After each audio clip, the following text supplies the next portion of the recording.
Хинээс ч юуч битээ хүлээгээрэй. Хин нэг нь чамд сайхан үг хэлхийг, хин нэг нь чамайг дэмжихийг, эсвэл хин нэгнийг буруутгахыг битээ уртл болгож хинээс ч юуч битээ хүлээ.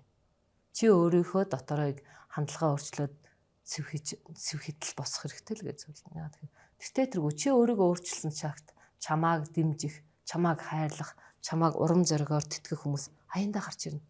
Тэр яг жинхэнэ хүмүүс нь гарч ирдэг. Чамааг уналтын доод зэгт очисон үед чамааг өөрийгөө өөрчилж чадаад өндийхэд чинь нэмэр болж байгаа хүмүүс бол тэр жинхэнэ чиний найз нөхөд, чиний гэр бүл, чиний хайртай хүмүүс, чиний хүндлэх ёстой хүмүүс байгаа.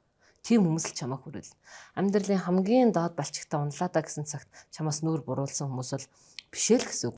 Амьдрал ямар байдгийм бэ гэдгийг, хүмүүс ямар байдгийм бэ гэдгийг ойлгох тэр ухаарлаг өгч байгаа өгсөн зүйлэл гэж бодож байгаа. Энийг чи сорил гэж хараад энэ чамд дараагийн шинэ амьдралыг эхлүүлэх гэж байгаа шинэ сорил чинь шүү, шинэ боломж чинь шүү гэж харах юм бол чамд өндийхэд айгүй амар болно. Шуурга болгоно замыг сүтгэх гэж ирдэггүй. Урдах замыг чинь цэвэрлэх гэж бас шороотой замыг чинь цэвэрлэх гэж шуурга гарч иж болно шүү дээ. Өнгөрсөн зүйлийг бодож харамсах, үгүй л ирээдүйд болоогүй байгаа зүйлийн төлөө шаналж зовнох ерөөсөө хэрэггүй. Яг одоотой амьдрал, яг одоо байгаа нөхцөл байдлаа хандлагаа өөрчлөөл урагшил.